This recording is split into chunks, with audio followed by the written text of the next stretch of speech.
안녕하세요. 저는 신촌 성결교회에서 행복한 4교구를 섬기고 있는 최재준 목사입니다. 저는 이제 한 개 교구를 섬기고 있고요. 또 교회 안에서는 부교육자 중에서 전체 선임으로서 교회와 또 담임 목사님, 또 교역자, 직원들에 이르기까지 여러 사역들을 아우르면서 전체적으로 섬기는 그런 일들을 하고 있습니다. 네, 안녕하세요. 저는 지구촌교회에서 수지채플 장롱 목장 사역센터를 섬기고 있는 유희동 목사라고 합니다. 지구촌교회는 그 소그룹 목장교회를 가장 중요시하는 그런 교회인데요. 분당하고 수지에 각각 15개 또 10개 이렇게 장년지구가 있습니다. 그 중에 저는 수지채플에 있는 10개 장년지구와 시니어지구를 섬기면서 함께 동역하고 있는 그런 사역을 감당하고 있습니다.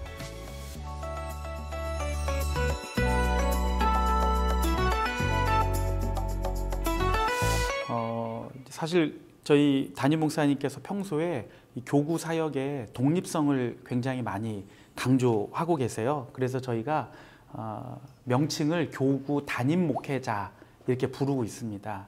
그러니까 한 개의 교구가 마치 하나의 교회와 같이 그 담임 목회자를 중심으로 해서 출생에서 장래에 이르기까지 이렇게 책임 있게 사역하는 것을 담임 목사님께서 평소에 많이 강조하시고 또 실제로 저희들에게 그렇게 하도록 계속 이끌어가고 계시는데요. 근데 저는 교구를 이해할 때 이 경건주의 운동에 보면은 원래 이제 소그룹의 한 개념인데 교회 안에 작은 교회라는 이 소그룹 운동의 철학이 있어요. 근데 저는 그것을 대형 교회에서는 그 철학의 개념을 따와서 대형 교회 안에 교구가 하나의 작은 교회로서 그 역할을 할 수 있다고 생각을 하고요. 또 교구 안에 다양한 이름인데 구역, 목장, 셀 뭐 그런 이름들이 있는데 그런 어떤 소그룹이 또 교구 안에서는 교구 안에 또 하나의 작은 교회 이렇게 역할을 해 나가는 그게 이제 존재할 수 있다고 생각을 하는데 특별히 이것이 이 유기적 관계를 이루려면 이제 우리 신학에서 보통 교회의 5대 사명을 얘기하잖아요. 예배, 교육, 뭐 전도와 선교, 교제, 봉사. 근데 가만히 생각해 보면 이 교구 안에서 이 5가지 사역이 원활하게 이루어지고, 근데 그것이 독립교구 하나만의 사역이 아니라 때로는 뭐 신촌교회라고 하는 전체 교회 안에서 그 사역이 또 이루어지기도 하고, 그런 면에서 저는 이 교구는 교회 안에 교회이면서 그러나 또 전체 교회 안에 속해 있는 아마 이런 관계를 교구 사역으로 정의할 수 있지 않을까 이렇게 생각합니다. 저희 최성원 담임 목사님께서 이제 지구촌교회 새로 부임하신 다음에 목장교회에 대해서 이렇게 간단하게 강의를 해주시면서 말씀하셨던 게 나누고 돌보고 전하고 이 3가지를 말씀하셨습니다. 나누고 돌보고 전하는 게 바로 목장교회다. 근데 이 3가지가 저는 교구 사역에 있어서도 가장 중요한 그런 포인트다라는 생각을 하는데요. 그래서 저희는 이제 목장교회라는 표현을 제가 이제 사용하게 될 것 같아요, 계속. 근데 목장교회는 실제로 목장교회 모임이라는 것을 통해서 또 말씀을 통해 자신들의 삶을 비춘 것들을 나누음이 이루어지는 곳이 또 목장교회일 수 있고요. 돌본다는 것은 성도님들의 삶의 필요, 또 영적인 필요들을 같이 돌보고 섬기는 것들, 이런 것들이 이루어지는 게 또 목장이고 또 교구 사역이라고 말씀드릴 수 있고요. 그 다음에 전하고는 복음을 전하는 것이죠. 복음을 전하는 건데 아까 목사님께서도 그런 말씀을 하셨는데 한 교구 안에 또 목장들이 많이 있는데 저희는 그 목장을 목장교회라고 말을 하는데 그것은 그 작은 목장이 교회로서의 역할들을 다 감당하는 그런 목표가 있습니다. 그래서 나누고 돌보는 것뿐만 아니라 사역까지 나아가는 게 목장교회의 목표인데 이런 일들을 감당하도록 하는 게 바로 교구 사역이고요. 또 저희는 이제 교구 사역자를 지구교역자라고 부르는데요. 지구교역자들도 그래서 이 3가지 목표, 그 목장교회 모임을 통해서 온전한 나눔이 이루어지고 또 목장교회를 통해서 또 지구교역자의 섬김을 통해서 바른 돌봄이 가능해지고 또 각 목장이 복음을 전하고 사역을 감당할 수 있는 그런 나누는 일까지 감당하는 것. 그래서 나누고 돌보고 전하는 이 3가지 사역을 감당하는 게 또 교구 사역이고 또 목장 사역이라고 생각을 합니다.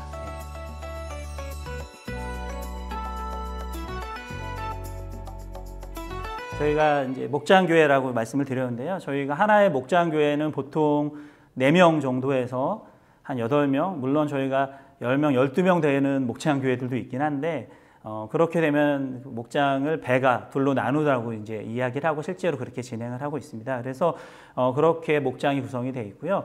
그런 목장이 4개나 5개 정도 모이면 그것을 하나의 마을이라고 저희가 이야기를 합니다. 그리고 이런 마을이 12개에서 15개가 모인 것을 하나의 교구, 하나의 지구라고 이야기를 하죠. 그래서 평균적으로 보면 한 지구에 12개에서 15개의 마을이 있기 때문에 목장이 약 60에서 한 75개 정도의 목장이 있습니다. 그래서 이 정도 규모의 그런 목장을 지구교육자 한 명이 감당한다는 게 사실은 쉽지 않은 그런 일일 수 있는데요.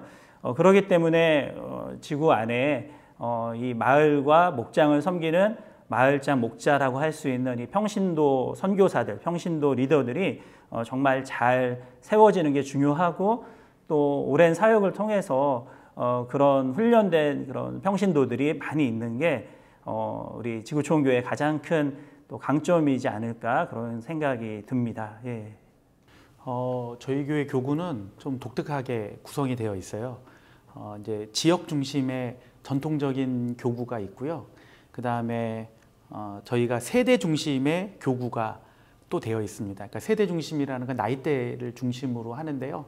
이게 이제 시작이 7교구에서부터 시작이 됐어요. 그때 당시에 30대, 40대 성도들이 크게 증가를 하면서 세대 중심으로 교구를 하나 신설을 해서 지금은 그 7교구에서 시작된 세대 중심의 교구가 계속 성장하면서 현재는 8교구, 9교구 이렇게 늘었고요. 그래서 이제 지역 중심의 전통 교구, 그다음에 세대 중심의 교구가 3개가 있고, 그다음에 싱글들로만 구성된 교구가 하나 따로 구성이 되어 있습니다. 그리고 새로운 교구를 하나 전략적으로 교회에서 수년째 계속 키우고 있는데, 그건 뭐냐면 저희 교회 청년부 출신들이 결혼을 해서 가정을 이루었을 때 그 청년부 출신들만을 모아서 하나의 교구로 계속 키우고 있거든요. 그래서 저희 교회 구성원 비를 보면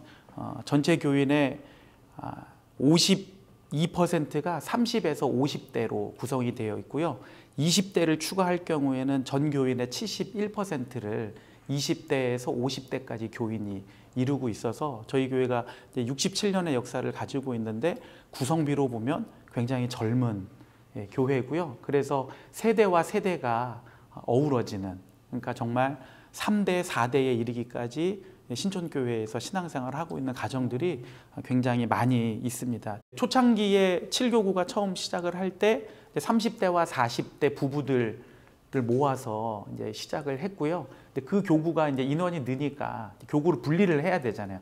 그래서 8교구로 다시 분리를 했고, 근데 그 8교구도 역시 계속 성장을 하니까, 그러니까 교회 성장 속도와 역사와 함께 교구를 계속 분리하고 또 이렇게 또 새 가족이 오시면 또 그쪽으로도 정착을 시키고, 그래서 이제 7교구와 8교구는 지금 현재는 50대와 60대가 주를 이루고 계시고요. 그다음에 이제 9교구는 40대 중심으로 그렇게 편성이 되어 있어서 일종의, 그러면 그 만났을 때 동질감이 형성되는 부분들이 있는 거죠. 특별히 이제 11교구 같은 경우는 말씀드린 것처럼 청년부 출신 커플들을 중심으로 교구를 이루고 있는데, 청년부와 장년부 사이에 브릿지 역할을 하고자 하는 거죠. 청년부에서 은혜 받고 훈련 받고 거기서 결혼했는데, 그냥 갑자기 장년부로 이관을 했을 때 여러 문화적인 차이나 예배나 뭐 소그룹이나 이런 것들의 이제 차이를 완충하면서 서서히 장년부로 이제 이관하는 이제 그런 브릿지 역할을 위해서 11교구를 신설을 했고요. 싱글 교구하고 그 청년부 커플 출신 교구를 위해서는 청년부 출신 교역자를 장년부 교역자로 저희가 이동을 시켰어요. 그러니까 일단 사역도 안정적으로 하지만 관계성이 이미 형성이 되어 있는 거죠. 낯설지 않고. 그래서 이제 그런 면들을 담임 목사님이 신설하셔서 지금 그렇게 계속 추진하고 있습니다.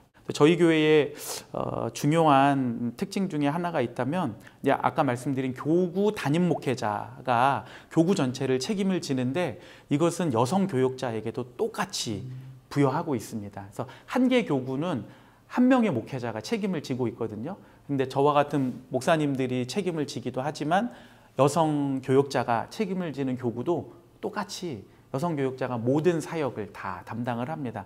다만 이제 목사가 집례해야 하는 사역이 있잖아요. 예를 들어서 장례식 같은 경우에는 이제 목사가 집례를 해야 할 때 그 여성 목회자와 협력하는 이제 교구 목사를 배치를 해요. 예를 들면 뭐 사교구를 담당하고 있는 이제 목사가 뭐 이교구 사역을 지원하는 협력 목사로 이렇게 매년 순환을 시키면서 여성 목회자 혼자서 할 수 없는 사역의 경우는 이제 협력 목사가 같이 이제 동역을 하는 식으로, 그래서 저희는 교구 담임 목회자로 존재하면서 그 사역의 동등한 책임과 권한을 여성 목회자에게도 부여하고 있는 그런 상황입니다.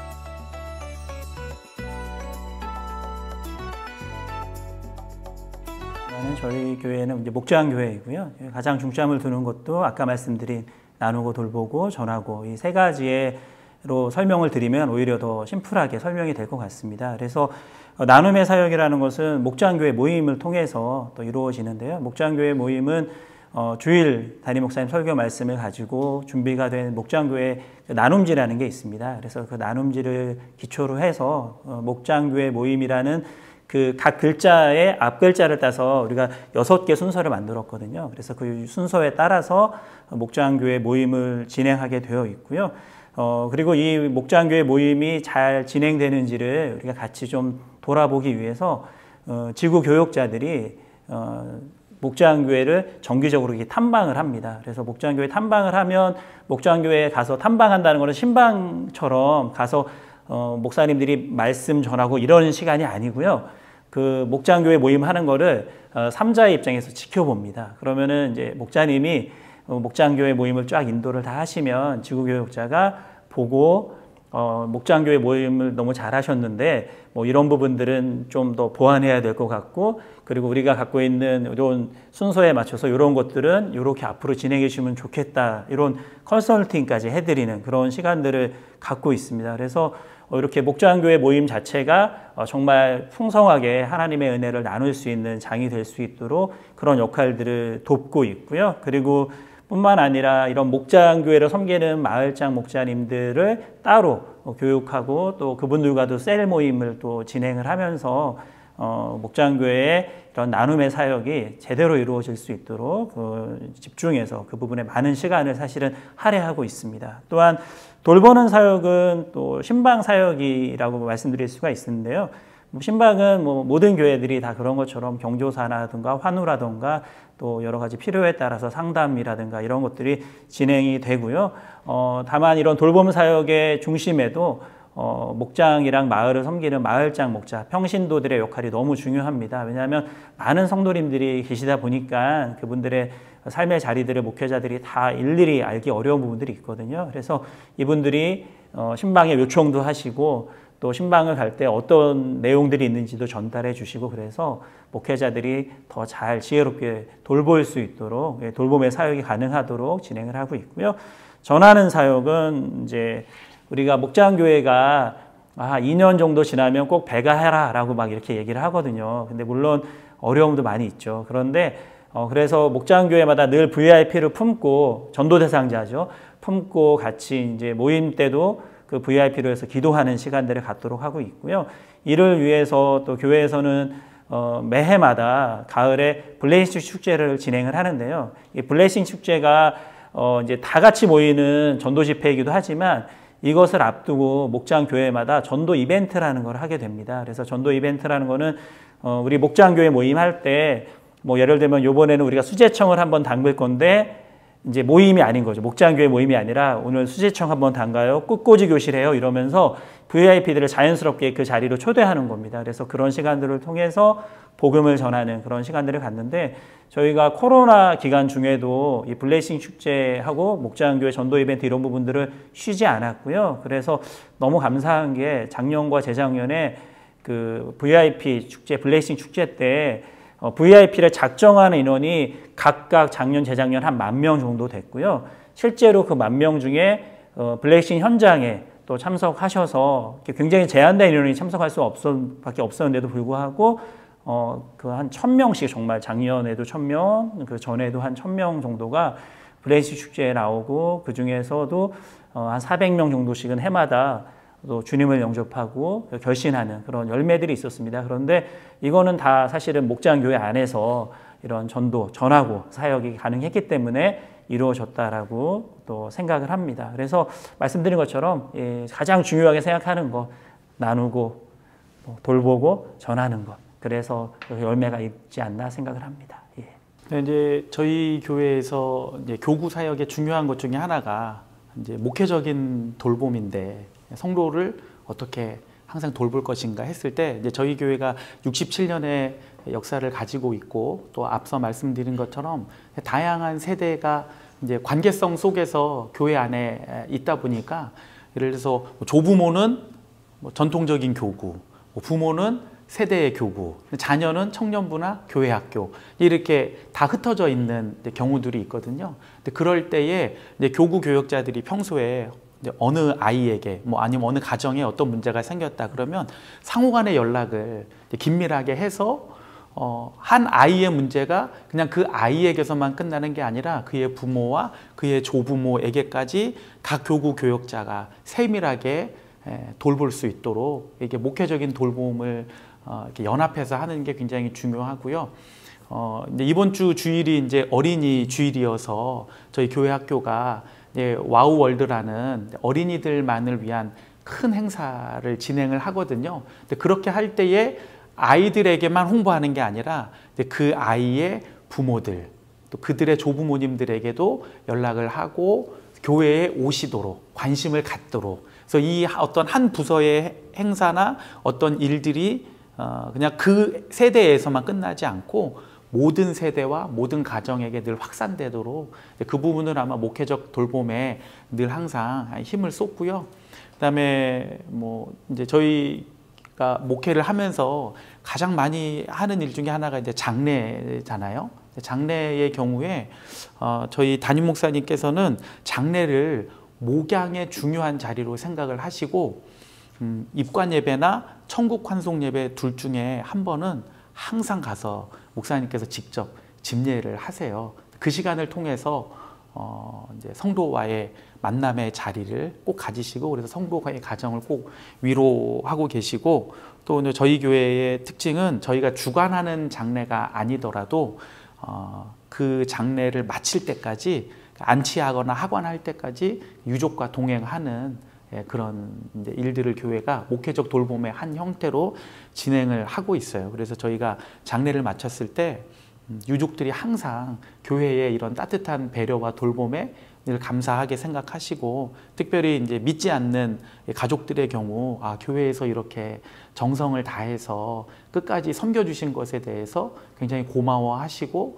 또 그중에는 실제 교회로 이 장례를 계기로 해서 돌아오시는 분들도 계시고 그래서 저희가 사람에게 있어서 가장 슬픔의 자리에 목회적 돌봄을 정성을 다함으로써 이것도 복음을 전하는 계기가 되고 또 가족들에게는 목회적인 돌봄을 충분하게 제공하는 그런 계기가 아마 한국교회 전체적으로 다 그렇지만 저희 교회가 좀 이 부분에 특별히 조금 더 신경을 쓰고 있습니다.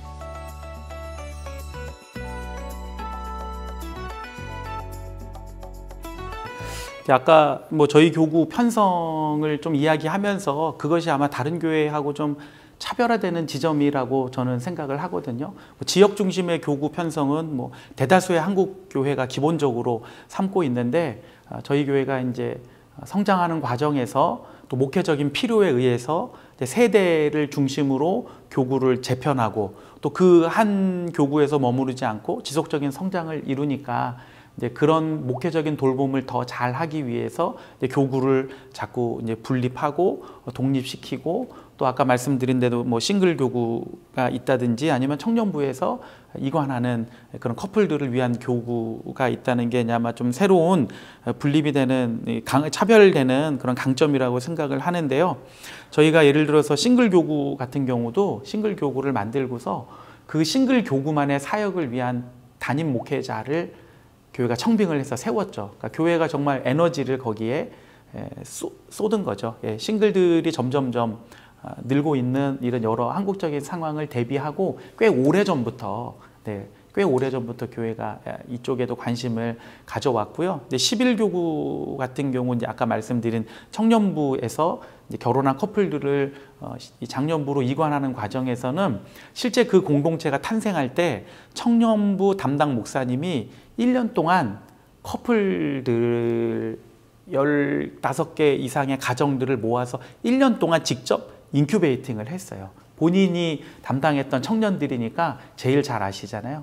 그들을 1년 동안 인큐베이팅을 하고 그 인큐베이팅 과정을 거쳐서 장년부로 옮기고, 또 장년부로 이관하는 과정에서 청년부에서 사역했던 교역자를 그 교구 담임 목회자로 세우면서 모든 과정이 이제 원활하게 서로가 서로를 잘 알고 교회를 잘 알고 이런 이제 과정들을 통해서 이제 세운 게 아마 좀 독특한 점이라고 생각을 하고, 또 지역 중심의 교구 같은 경우는 이제 저희 교회의 긴 역사나 전통에 대해서 어른 세대는 잘 알고 있는데 젊은 세대는 모를 수가 있잖아요.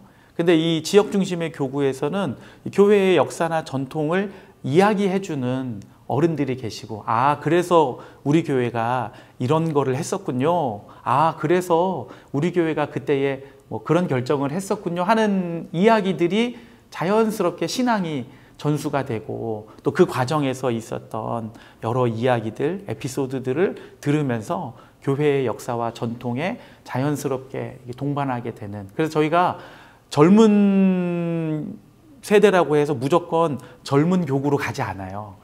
지역 중심에 속해 있는 젊은 분들도 상당히 많이 계세요. 그래서 여러 가지가 교회 안에 이제 혼재되어 있는 그런 게 있고요. 또 이제 저희 교회의 중요한 특징이, 그러니까 여러 세대를 거치면서 이제 어른으로부터 아이까지 있다 보니까 뭐 사정상 교회를 떠났던 분들이 뭐 십수년이 흘러서 다시 돌아왔을 때 여전히 자기와 똑같은 기억을 공유하고 있는 성도들이 많이 계시는 거죠. 그러니까 어색하지 않은 거예요. 교회에 왔을 때 같이 어렸을 때 성장했던 분들, 그런 분들이 뭐 장로님, 권사님으로 계시고, 또 나와 함께 동역했던 분들이 여전히 그 사역의 자리에 계시고, 그래서 뭐 십수년 만에 교회를 방문하시거나 아니면 다시 돌아오셔도 여전히 그때 그분들이 연세는 조금 드셨지만 같이 계시니까 금방 교회 안에 다시 정착하시고 동화할 수 있는 그런 것이 저희 신촌교회의 교구 사역의 중요한 특징이고 강점이라고 생각합니다. 지구촌교회에 조금 더 이렇게 특별한 차별점이라고 생각을 하면, 이제 어떤 행사를 위해서 교구가 사용된다는 개념이 아니고요. 목장교회를 위해서 교회에서 어떤 사역의 장을 열어주는 겁니다. 반대로. 그러니까 예를 들면 돌아오는 5월 달에요. 저희가 이제 지구촌교회가 굉장히 앞장서서 먼저 작년과 또 재작년에 했던 사역 중에 하나가 대한민국 피로회복이라는 사역을 계속 진행하고 있었고요. 올해도 그 사역을 진행하면서 특별히 그 뒤에 포키즈라고 그래서 소아암 환우들을 위한 사역들을 이제 같이 진행하고 있는데요. 특별히 5월달 그 어린이날을 맞이해서 소아암 환우 300명에게 작은 선물을 이제 전달해주는 그런 것들을 이제 복지선교부에서 기획을 했습니다. 근데 이 개념 자체가 이거를 위해서 목장교회가 투입하는 게 아니라, 이렇게 사역의 장이가 있는데 선물을 300개도 준비할 수 있는 기회가 열렸는데 참여할 수 있는 목장들이 있으면 목장 안에서 선택해서 이 사역에 참여해 주십시오 하면 목장에서 그 같이 논의를 하는 것이죠. 이런 사역을 할 수가 있는데, 이런 섬김을 할 수가 있는데 우리가 이거를 할까 말까요? 해서 목장이 이거를 선택해서 선물을 준비하고 사역에 참여하는 거죠. 그러니까 복지부도 뭐 해외 선교부도 다른 부서가 목장에게 사역의 장을 열어주면 목장이 그 사역에 참여하는 그런 구조라고 생각하시면 그게 제일 이해하시기 좋을 거라는 생각이 들고요. 또 하나 또 특별한 것은 그 원로 목사님 때부터 계속 말씀하시는 것 중에 하나가 우리 최성원 담임 목사님까지 자율과 책임이라는 말씀을 많이 하세요. 그래서 담임 목회자라는 표현이 아마 굉장히 비슷한 것 같다라는 생각이 드는데요. 굉장히 같은 개념이라고 생각을 하고요.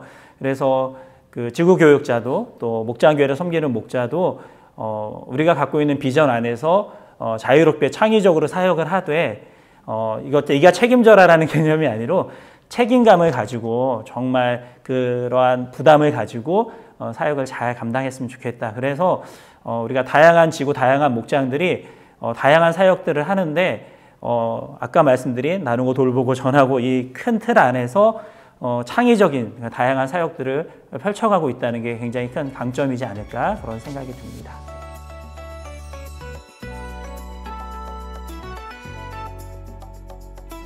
네. 이제 저희 교회는 매해 연초가 되면 이제 신년 신방이라는 걸 해요. 과거에 한국 교회가 대신방이라는 이름으로 많이 해왔던 일인데 이제 저희가 뭐 같은 차원에서 용어를 쓰면 저희 교회는 전체적으로 신방을 받는 문화가 잘 형성되어 있습니다. 그래서 가정에서 개인별로 신방을 주로 많이 받고 계시고요. 뭐 사정상 뭐 이렇게 뭐 직장에서 받는 경우나 이런 경우도 있지만 교회 전체적으로는 이 신년 신방을 굉장히 성도들이 사모하고 준비를 하시고 굉장히 환영을 하세요. 그래서 교육자들도 당연히 뭐 정성으로 신방을 준비합니다. 뭐 저의 경우를 예로 들어서 말씀을 드리면 뭐 가정별로 제가 설교할 중요한 말씀을 뭐 종이 액자로 정성으로 준비를 하고요. 배경의 이미지는 그해 교회의 표어를 디자인으로 활용을 해서 만듭니다. 그래서 그걸 전해드렸을 때 말씀도 보이지만 올해 교회 표어를 항상 볼 수 있도록 강조를 하고요. 올해 저희 그 전체 교구에서는 그 냉장고 자석으로 교회 표어를 만들어서 신방을 할 때 같이 전달을 했어요. 냉장고는 주부들이 가장 많이 열고 시선이 가는 곳이잖아요. 그곳에 냉장고 자석과 올해 가정별로 신방을 받은 말씀을 같이 붙여놔서 항상 교회를 생각하고 말씀을 생각하고 기도하고 할 수 있도록 좀 그렇게 저희가 올해는 신방을 그렇게 진행을 하고 있고요. 뭐 신방 예배의 설교를 정할 때 교회 표어와 연결성 있는 본문을 선정하려고 준비를 합니다. 올해 저희 신촌교회 표어가 마음의 재건축이에요. 네, 마음의 재건축. 그러면서 목사님께서 두 가지를 강조하셨는데 예배의 회복과 영성의 회복. 이것이 이제 코로나 시대를 지나가는 우리 성도들을 향한 담임 목사님의 저는 메시지라고 생각을 했는데 제가 이 표어와 강조사항을 보면서 그럼 어떻게 하면 마음의 재건축을 이룰 수 있을까라는 고민을 하고 기도를 할 때 믿음이 중요하다. 믿음이 강조가 되어야겠다. 그래서 이제 신약과 구약에서 고르게 믿음과 관련된 본문을 신방예배 설교 본문으로 선정을 했고요.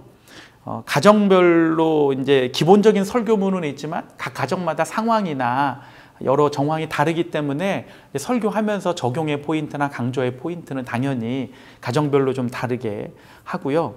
이제 제가 설교를 마무리하면서 교회 표어를 활용을 해서 항상 권면하는 말이 있어요. 올해 우리 신촌교회 표어가 마음의 재건축입니다. 송구영 신예배 때 한 해를 돌아보면서 올해 하나님께서 마음이 재건축된 가정이 어느 가정이냐 하고 물으시면 이 가정이 꼭 손을 드실 수 있기를 바랍니다. 이렇게 제가 항상 교회 표어를 통해서 성도들의 가정이 또 교회 안에 연합과 일치를 이루도록 신방을 할 때 항상 그렇게 권면을 하고요. 저희는 이제 뭐 이렇게 정해진 어떤 신방을 뭐 1년에 한 번 해야 된다, 뭐 이렇게 대신방 이렇게는 따로 있진 않습니다. 근데 이제 아무래도 목장교회 중심으로 목장 탐방 이런 사역들을 많이 하고 있고요. 그리고 목장교회에서 탐방을 하다 보면 자연스럽게 또 개인 신방이 필요한 분들이 눈에 보이게 되고 그러면 또 마을장 목자님들이랑 같이 이야기를 해서 또 신방을 진행하기도 하고요. 때로는 또 이제 성도님들이 마을장 목자님들 통해서 또 신방을 요청하셔서 저희가 신방을 진행을 하게 됩니다. 그리고 뭐 이미 다 많이 말씀하셨는데 신방을 할 때 뭐 저 개인적으로는 최대한 많은 그런 정보 또 기도 제목들을 일단 확보해서 가려고 노력을 하고요. 그리고 이 부분들은 또 1차적인 목양을 하고 계시는 우리 마을장 목자님들이 굉장히 많은 내용들을 알고 계시고 또 목장 모임을 할 때 정기적으로 이렇게 기도 제목을 나누기 때문에 그분에 대한 기도 제목이나 이런 부분들은 또 저희도 평소에 계속 보게 되어 있거든요. 그러니까 어느 정도 알고 있는 내용들 또 그런 또 탐방을 통해서 이미 익숙한 분들 이런 분들에 대한 정보를 최대한 확보를 하고 그래서 그 신방을 하는 목적이 어느 정도 있기 때문에 거기에 맞춰서 말씀을 미리 준비하고요. 또 가능하면 또 좋아하는 찬송가도 좀 여쭤봐서 원하는 찬송가도 같이 하고 또 말씀하셨던 것처럼 신방 때도 가서 먼저 서로 마음의 문도 열고 또 우리가 어떤 기도 제목이나 이런 것들을 받았지만 또 추가되는 부분들이 있다 보니까 충분히 대화를 하면서 또 그런 부분들도 확인한 다음에 또 우리가 좀 더 편안한 마음이 되었을 때 같이 예배하고 또 기도 제목 위해서 또 말씀하셨던 그런 가족들 위해서 함께 축복하고 이렇게 기도하는 시간들로 또 신방을 진행하고 있습니다. 예. 처음 이렇게 신방을 받는 가정들 같은 경우는 어색하잖아요. 이미 알고 있는 가정에 비해서 어색하기 때문에 처음에는 앉아서 좀 긴 시간 많은 이야기를 나눕니다. 당연히 제 머릿속에는 그 성도나 가족에 대한 사항들이 다 들어가 있어서 최대한 많은 이야기를 하면서 좀 대화가 무르익었을 때 신방 카드를 자연스럽게 꺼내서 궁금한 걸 그때 처음에 집중적으로 물어봐요. 왜냐하면 나중에 가서 좀 여쭤보기가 좀 민망할 수가 있어서 처음 신방 받는 가정은 그때 정말 세세하게 뭐 생일 뭐 이런 것까지 다 일일이 다 하고 그것들을 이제 교회 교적 프로그램에 일일이 다 수정을 해서 그런 일을 챙겨야 할 때 교구 교역자들이 다 돌아볼 수 있도록 이제 그렇게 하고요. 저희가 이제 송구영신 예배 때 가정이나 개인별로 이제 신년 감사헌금을 드리면서 그 봉투에 기도 제목을 쓰게 되어 있거든요. 이게 오래전부터 해오던 일이라 성도들이 굉장히 익숙하세요. 그래서 신년 신방을 할 때는 반드시 그 헌금 봉투를 확인하고 이 가정의 기도 제목이 무엇인지를 다 기록을 한 다음에 가서 대화를 나누면서 올해 이런 기도 제목을 이렇게 작성하셨는데 혹시 추가되는 것이 있는지 변경되는 것이 있는지를 이제 늘 점검을 합니다. 예, 그렇게 하고요. 그다음에 뭐 의자에 앉아서 예배를 드리는 경우도 있는데 바닥에서 예배를 드리는 경우들도 있거든요. 이제 그럴 때에 이제 뭐 설교를 마치고 마지막에 제가 기도하면서 연세 많은 분들 앞에서 제가 먼저 무릎을 꿇으면 그분들이 이제 무릎이 불편한데 막 어떻게 해야 하나 조금 당황하시더라고요. 그래서 저는 이제 어떻게 하냐면 기도를 먼저 시작한 다음에 한 2, 3초 있다가 제가 무릎을 꿇어요. 모르게. 그리고 기도를 마쳤을 때 눈을 뜨면 이제 제가 무릎을 꿇고 기도한 모습을 이제 그 성도가 보게 되는 거죠. 그래서 성도들이 제 목사님이 우리 가정을 위해 기도할 때 이렇게 보이는 모습에서도 정말 무릎을 꿇고 간절하게 기도했다라는 이제 이런 느낌이나 모습을 볼 수 있도록 하고요. 또 이제 축복 기도할 때는 최대한 온 가족을 위해서 다 기도합니다. 그러니까 아까 말씀드렸다시피 만약에 조부모 가정에 가잖아요. 그러면 그분의 자녀, 손들까지 이름을 불러가면서 기도해 주는 거죠. 싫어하시는 가정이 한 가정도 없어요.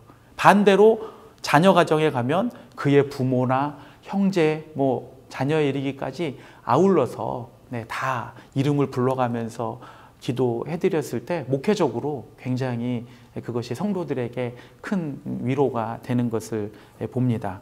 전반적으로 뭐 신년 신방에 한해서만 말씀을 드렸습니다만 이런 과정을 통해서 저의 경우는 신방을 준비하고 진행하고 마무리하고 이렇게 진행하고 있습니다.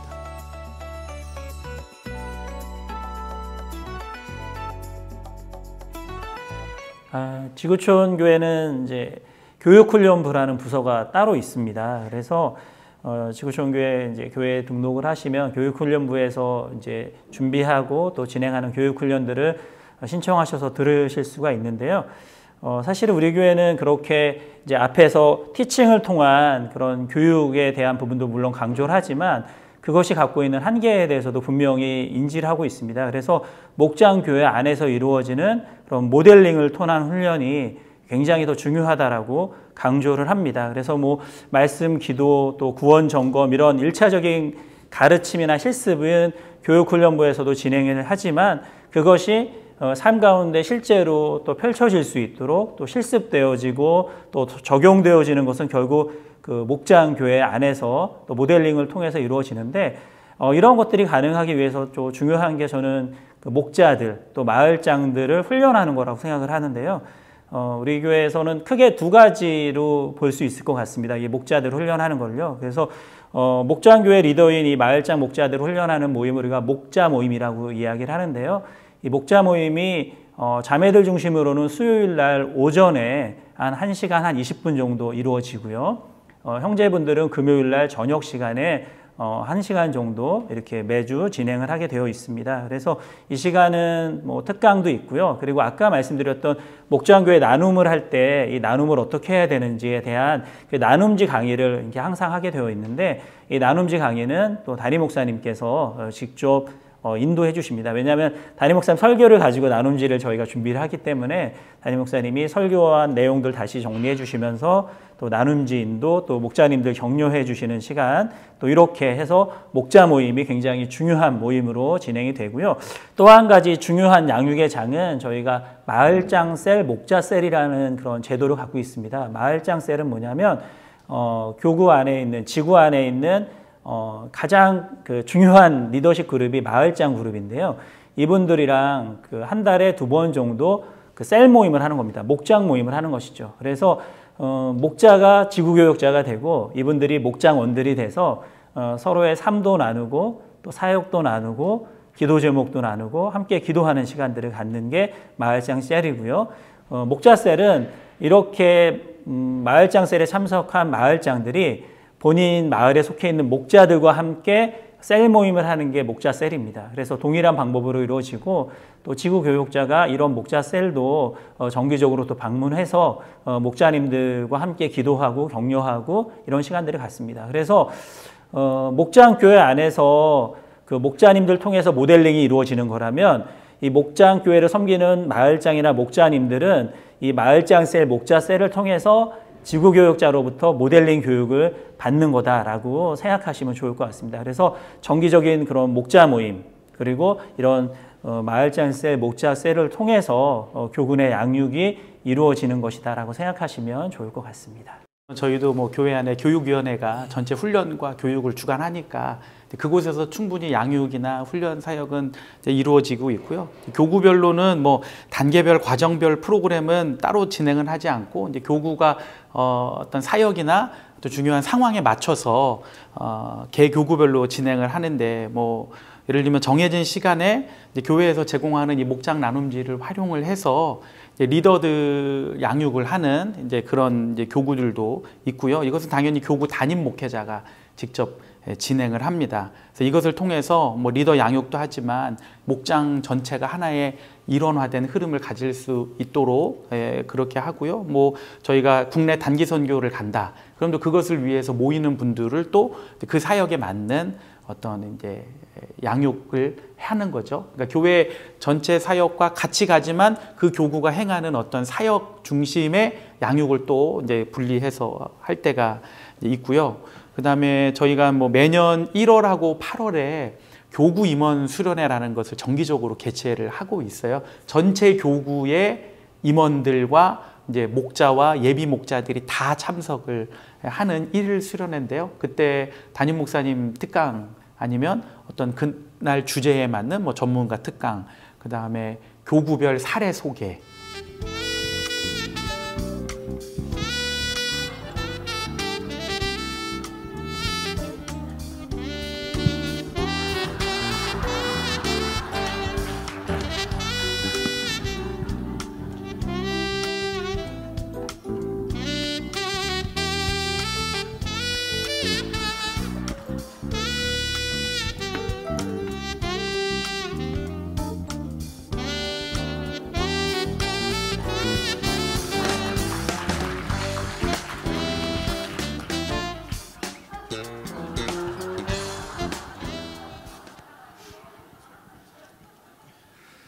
네, 아유 다들 잘 오셨어요. 안녕하세요. 안녕하세요. 안녕하세요. 우리 목사님 아유, 반갑습니다. 추운데 어떻게 잘 지내셨어요? 너무 추워요. 아유, 어떡해. 우리 유건사님 집이 너무 좋네요. 너무 좋아요. 네. 커튼 바꾸셨나봐요. 아유 좋아, 너무 좋아. 너무 받았습니다. 이렇게 넓은 집 언제 살아봐. 그러니까요. 아유, 참. 여기 오면 복 받아요. 우리 네. 신천교회 오면 복 아 받아요. 근데 우리 4명밖에 없는데 뭔가 되게 사람이 많은 것 같은 거는 기분 탓인가? 네, 이상하네요. 그러니까요. 그죠? 이상하게 보는 눈이 많죠.